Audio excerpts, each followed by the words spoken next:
Before we get into this video, I just wanted to say I filmed most of this months ago.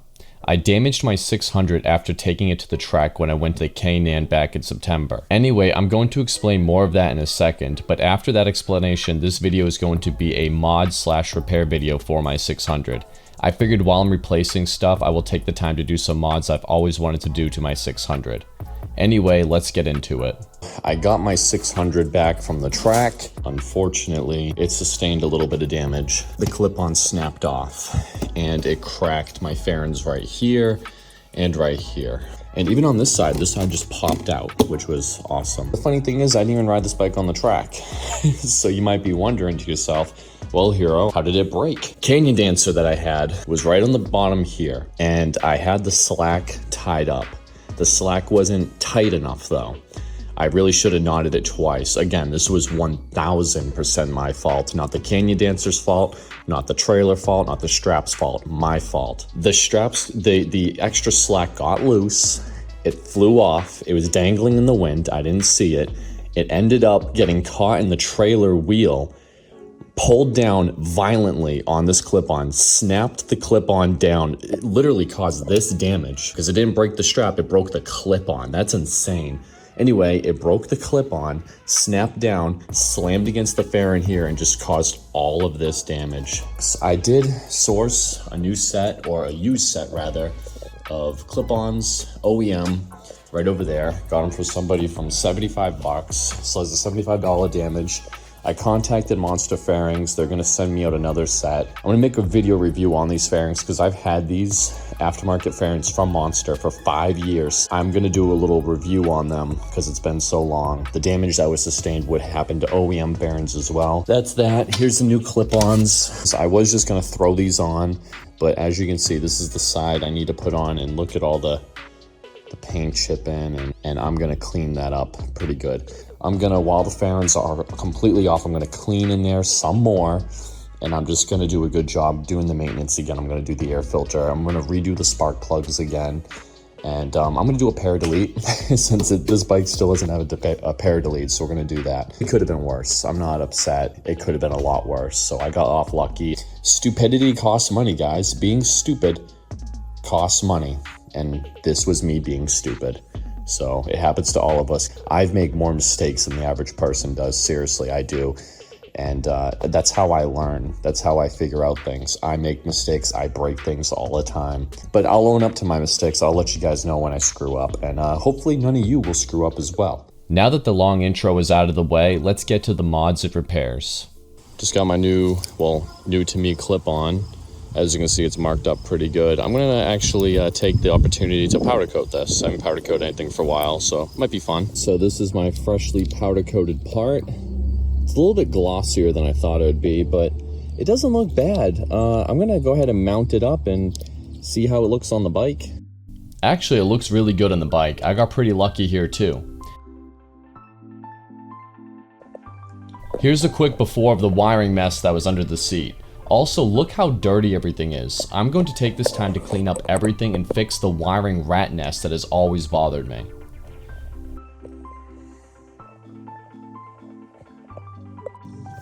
Alright, so this is how I removed the cam chain tensioner. Got to use a small 8mm 1/4" socket with a universal drive to an extension to right here. Quite a bit of force required to remove that, but we are on our way, and it is dripping a little bit of oil. Here's the old cam chain tensioner. I just replaced this because it's like a maintenance item and I was down there. But the old one looks pretty good actually. Surprisingly, it seems to function just as it should, but nothing's better than a new one, so we're gonna go ahead and swap it.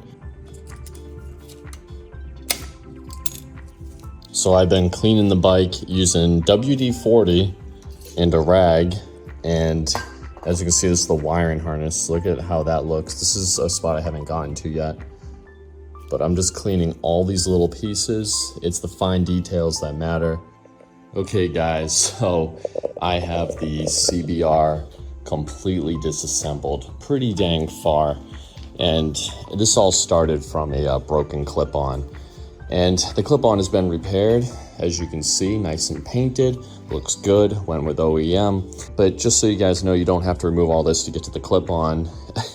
Over here, I have my subframe, and as you can see, it's silver. I want it black. So I'm gonna get it powder coated. I'm gonna bring it to a shop, they're gonna powder coat it for me, and it's gonna match the frame. So they'll all be black. I did have to take off the exhaust. It was a big pain in the butt. There's the tray. I've taken advantage of this moment though by cleaning everything. This whole wiring harness is nice and clean. I'm still cleaning too, by the way, because as you can see, there's still some dirt in here, but I'm getting brushes. I'm going crazy cleaning the inside of this thing. I want it to look like new. Even though you don't see it, I know it will be clean, and that's enough for me to do it. I might be getting a new shock. Stay tuned for that, but it might be doing a rear suspension upgrade. Down in here, remove the airbox out of the way. Throttle bodies. I'm not sure where this hose goes. I think it goes to the bottom of the airbox, but it is splitting and not looking too good. I'm wondering if I can eliminate it. I'm not sure. But anyway, here's the valves all down in here. Did delete the pair system, which is great. Now I got extra room. I'm going to remove these cables because I have a new throttle assembly coming, and that'll give me all the access I need down here. I'm gonna go ahead and check the valves. This bike has, I believe, 29,000 miles on it, so it's time to check and adjust them. I'm gonna try to adjust them on the looser end because I know over time they will tighten up. But anyway, I'll be right with you in a minute.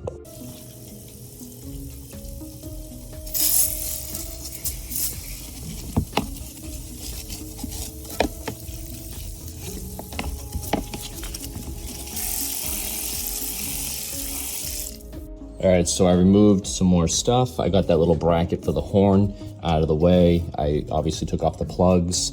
I'm trying to remove this cable, but the bottom one is not cooperating. I want to be able to remove it without having to take the throttle bodies out if possible. But if I have to remove the throttle bodies, then I'm just gonna have to do it.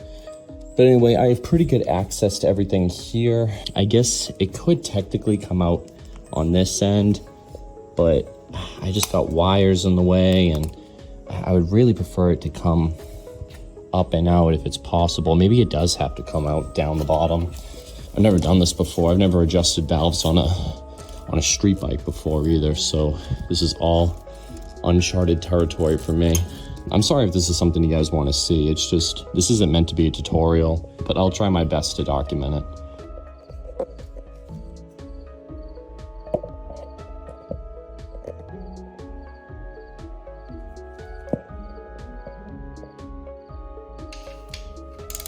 It's time to check the valves. First, going to remove the timing cover.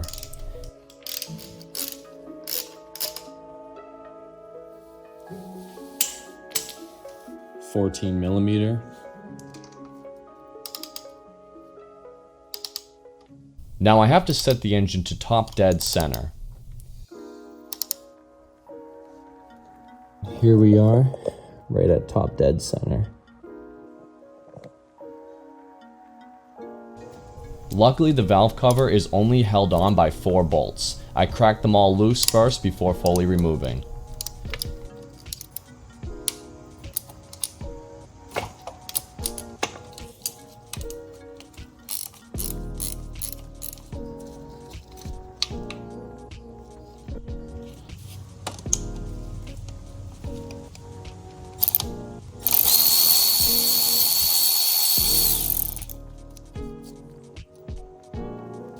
Oh, I forgot to mention, I'll also be replacing the spark plugs with some new ones.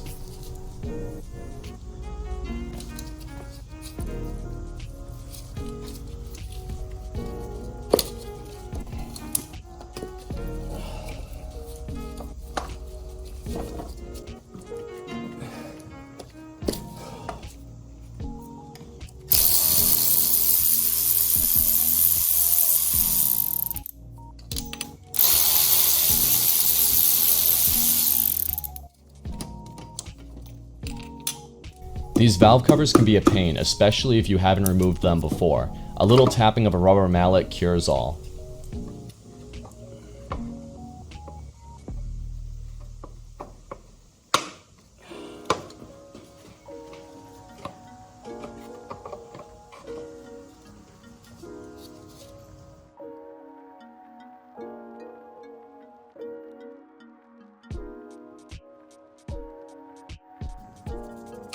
Now this is me checking all the valves. You have to check some, then move the engine 180 degrees and check the others, and rinse and repeat. Just follow the service manual, it outlines everything pretty well.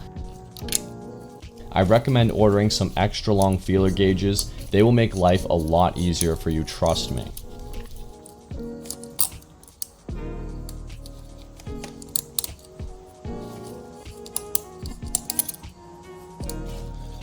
Alright, so I just marked right there, Sharpie, and right here. And now I got this set up right here, and this was the best way to do it. I have an 8mm small socket with a swivel mount right there with an extension. And I'm going to take another socket and put it here with another ratchet, and then I'll loosen it up little at a time. Ah yes, nothing like removing a part you already replaced one day ago.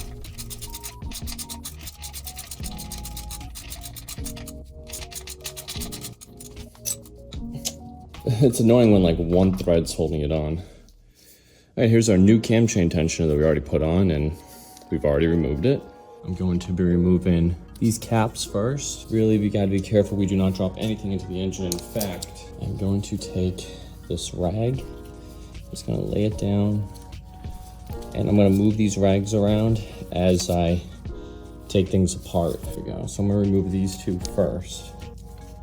They're 10mm.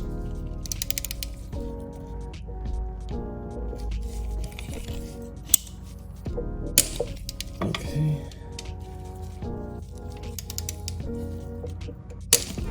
Okay. These bolts are numbered right here, 2, 15, 13, 9, or 6. These are the numbers that you have to, the sequence you got to remove and reinstall this. So this number 17 correlates to this bolt. This number 8 correlates to that bolt. So there, it goes up to 20, I believe. And so we're gonna start at 20, then we're gonna go to 19, and we're just gonna go back all the way to 1. Now we're just gonna crack it loose, and then we'll crack them all loose, and then we'll remove them all in that same order.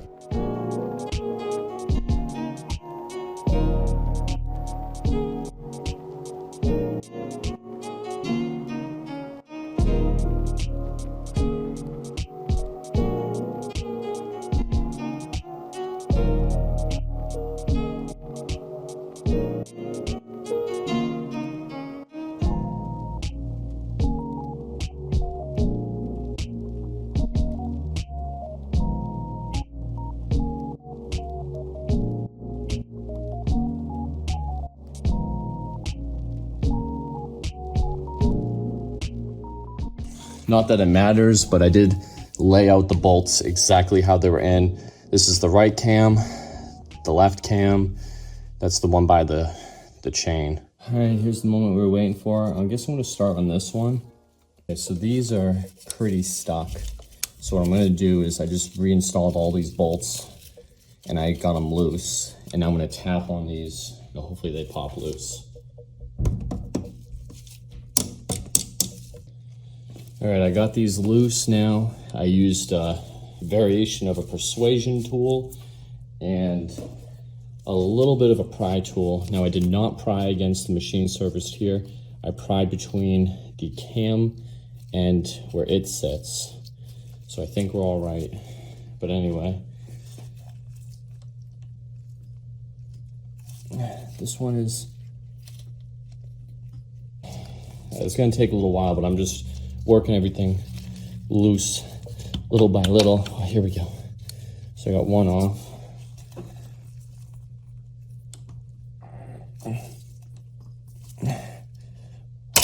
Oh. Okay.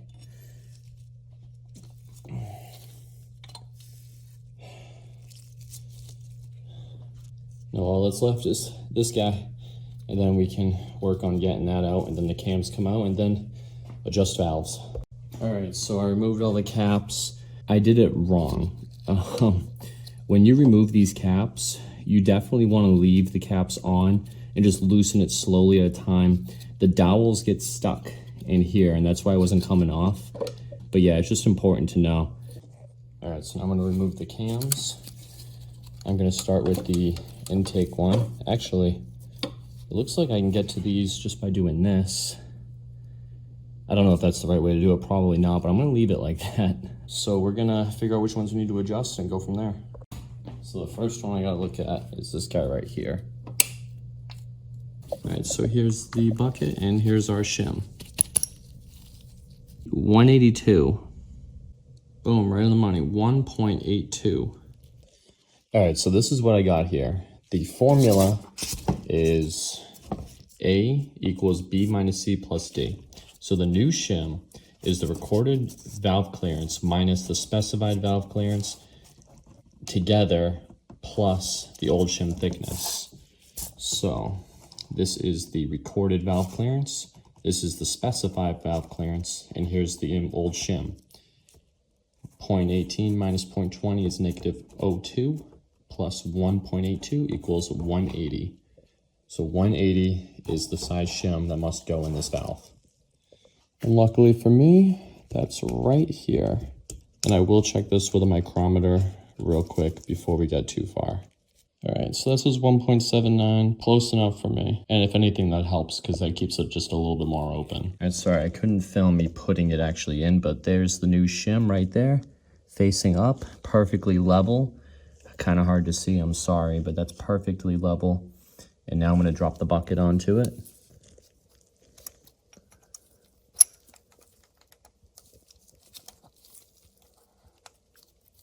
There we go.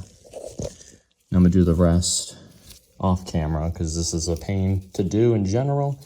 Never mind with a camera. All right, so here is what I did. I had 189 right there, I replaced it with 185. I had a 188. I didn't have a 185, so I actually left the 188 in that one, which is still within spec, but it's just kind of on the tighter side. But it's within spec, so I can live with that. Here I had a 190, replaced it with 188 that I pulled from. That's a 189, but that's actually a 188. I pulled it from there, put that there. Same thing with here, placed that with the 188, which I borrowed from. This one I believe was a 188 from here. I pulled that one out. Yeah, but anyway, so I replaced a bunch of shims, but I didn't go too far, just plus or minus like 2.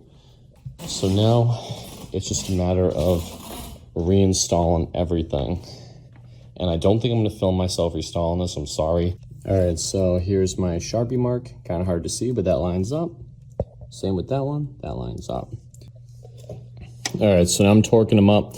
I already tightened them all a little bit, and I'm not even ready to torque them. I'm still tightening them down, but there's 1, 2, and I've already kind of tightened them up, but just a little bit. That's all I'm doing. 2, 3 right here.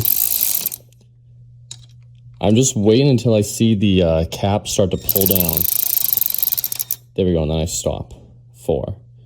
We're gonna go over to here to 5. Yep, that is 6, 7, 8. Now we got 9, 10, 11, 12. Now this is extremely boring, so I'm just gonna do it off camera, but that's what I'm doing slowly, and this is, you don't have to do it this slowly, I'm just taking extra precautions. And this is when all hell breaks loose. Remember earlier when I said I break things all the time?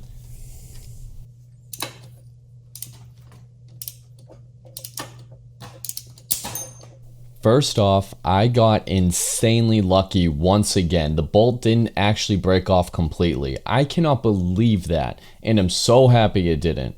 Secondly, you guys may ask, how the hell did this happen in the first place?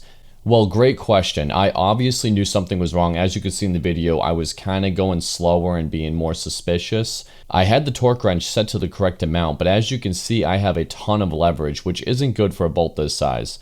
Going by memory, I believe the bolt was only supposed to be torqued to around 16 foot-pound, so I blame myself for not realizing it sooner before it broke. But I credit myself for going slow and being careful, because if I was going faster, it would have broken off completely, and that would have been a nightmare.